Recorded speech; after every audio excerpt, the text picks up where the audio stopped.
সাম্প্রতিক রাজনৈতিক সহিংসতার ঘটনা বিবেচনা করে আগামী বাজেটে বিনিয়োগের উপরই সবচেয়ে বেশি জোর দেওয়ার কথা বলছেন অর্থনীতিবিদরা।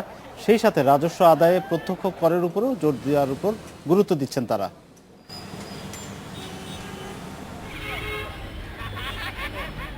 চলতি অর্থবছরের ফেব্রুয়ারি পর্যন্ত রাজস্ব আদায়ে ঘাটতি হয়েছে ৩,৫০০ কোটি টাকা।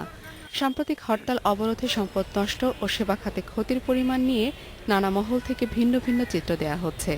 সর্বশেষ বিশ্বব্যাংক বলেছে ৩ মাসে ক্ষতির পরিমাণ ১৭,০০০ কোটি টাকার বেশি। আন্তর্জাতিক প্রতিষ্ঠানগুলো জিডিপি প্রবৃদ্ধি ৬-এর কাছাকাছি রাখছেন। এমন বাস্তবতায় আগামী বাজেটে বিনিয়োগের উপর জোর দেওয়ার পরামর্শ তাদের। যে পোটেনশিয়াল বিনিয়োগ যেটা সেই ক্যাপিটালটা দেশ থেকে বেরিয়ে চলে গেছে এরকম কোনো আলামত আমার মনে হয় না আছে। তো কাজেই আমার মনে হয় সেই পরিবেশটা যদি আমরা ফিরিয়ে আনতে পারি এবং বাজেট যদি সেটার উপরেই বেশি গুরুত্ব আরোপ করে তাহলে আমরা দ্রুত এই অবস্থা থেকে সরে আসতে পারবো। তবে কারো কারো মতে নতুন বাজেটে বিনিয়োগের পাশাপাশি রাজস্ব আদায়ের ক্ষেত্রেও মনোযোগী হতে হবে। বিশেষত আমাদের এনবিআর এবং এনবিআর বহির্ভূত কর বহির্ভূত যে আমাদের আয়, এটার উপরে আমাদের এখনো অনেক বড় ধরনের আমাদের দুর্বলতা রয়ে গেছে। অনেক বড় সম্ভাবনা আছে অভ্যন্তরীণ সম্পদ আহরণের, সেটা ব্যক্তি খাতের কর থেকে শুরু করে প্রাতিষ্ঠানিক কর এবং কর বহির্ভূত আয় সব ক্ষেত্রে। সেই জায়গাটাতে আমাদের যে এখন ইনফরমেশন কমিউনিকেশন টেকনোলজি ব্যবহার করা, ডিজিটাইজেশন এবং মানুষের সচেতনতা বৃদ্ধি, এগুলোর মাধ্যমে সম্পদ আহরণের দিকে জোর দিতে হবে।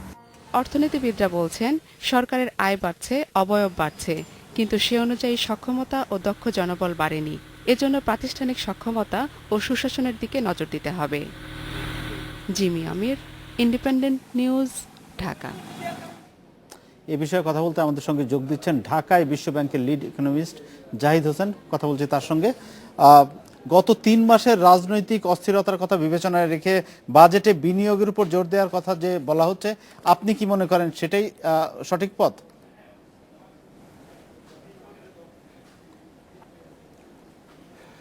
হ্যাঁ, বিনিয়োগের উপরে জোরের কথা যেটা বলা হচ্ছে সেটা সঠিক। তবে একটা কথা মনে রাখতে হবে যে বিনিয়োগের ক্ষেত্রে আমাদের ইদানিংকালে যে স্থবিরতা আমরা দেখেছি সেটা মূলত ব্যক্তি খাতে বিনিয়োগের ক্ষেত্রে।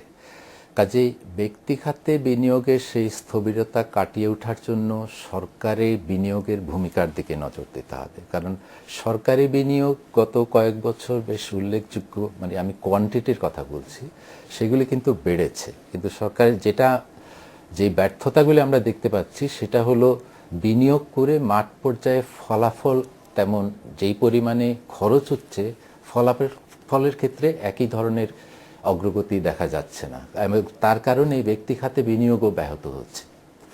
কাজেই ব্যক্তি খাতে বিনিয়োগের যে প্রতিবন্ধকতাগুলি আছে সেখানে নজরটা দিতে হবে। আর একটা বিষয় জানতে চাচ্ছি আপনার কাছে, বিনিয়োগের পাশাপাশি রাজস্ব আদায় বাড়ানোর কথাও বলা হয়েছে, বিশেষ করে প্রত্যক্ষ কর বাড়ানোর কথা বলা হচ্ছে।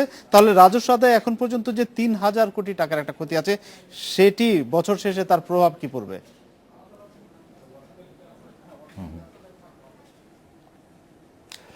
এইটি তো এটি একটি বড় ধরনের চ্যালেঞ্জ হবে। শুধুমাত্র বর্তমান বাজেটে বাকি ৩ মাস বাকি আছে সেক্ষেত্রে নয়, এটা আগামী বাজেটও একটি বড় চ্যালেঞ্জ হবে, বিশেষ করে প্রত্যক্ষ করের ক্ষেত্রে। কারণ আপনার হয়তো খেয়াল আছে গত বছর একটি প্যাকেজ দেওয়া হয়েছিল যেখানে অ্যাডভান্স ইনকাম ট্যাক্স যেগুলো এক্সপোর্টের উপরে ছিল সেগুলি 0.8 থেকে গার্মেন্টের ক্ষেত্রে 0.3-এ নামিয়ে আনা হয়েছিল, নন গার্মেন্টের ক্ষেত্রে 0.8 থেকে 0.6-এ নামানো হয়েছিল।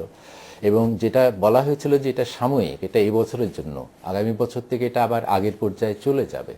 কিন্তু এই বছর যেহেতু প্রথম 3 মাসে আবার একই ধরনের একটা পরিস্থিতির মধ্যে দিয়ে ব্যবসায়ীরা গেছেন এবং অনেক ক্ষতি হয়েছে, তাহলে এটা ঠিক শেষ করা হয়তো খুব কঠিন হবে। কাজে এটাকে আগামী বছরও চালিয়ে যেতে হতে পারে, এবং সেই ক্ষেত্রে প্রত্যক্ষ কর আদায় কোত্থেকে আসবে সেইটা পথ খুঁজে বের করাটা বেশ বড় ধরনের একটা চ্যালেঞ্জ হবে।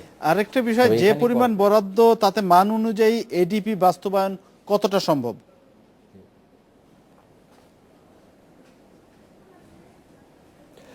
সেটি আমরা কিন্তু সবসময় এডিপি আকার নিয়ে বিতর্ক করে থাকি, কিন্তু আকারটা আপনি দেখেন অতীতের অভিজ্ঞতা থেকে, যেই আকার দিয়ে বাজেট শুরু হয় মাঝপথে এসে সেটি কাটছাট করে এবং বছর সেটি আরো অনেক কমে যায়। কাজে আকারটা বড় করে যে এডিপি বাস্তবায়নের ফলাফলে উন্নতি করা যায়, এটা অতীত অভিজ্ঞতাতে কিন্তু সেটা বলা যাবে না।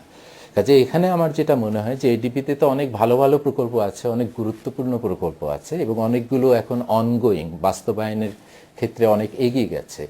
এইগুলোকে শেষ করার দিকে একটু বেশি গুরুত্ব দিতে হবে। আমি বিশেষ করে বলবো এই যে ঢাকা চট্টগ্রাম হাইওয়ে বা মগবাজার ফ্লাইওভার, এই ধরনের ঢাকা ময়মনসিংহ হাইওয়ে, এই ধরনের যে প্রকল্প অলরেডি বাস্তবায়িত হচ্ছে, এইগুলিকে শেষ করার দিকে একটু বেশি গুরুত্ব দিতে হবে। বাজেটে প্রাতিষ্ঠানিক সক্ষমতা ও সুশাসনের দিকে নজর দিতে বলা হয়েছে। এই প্রাতিষ্ঠানিক সক্ষমতা এবং সুশাসনের জন্য কি করণীয়?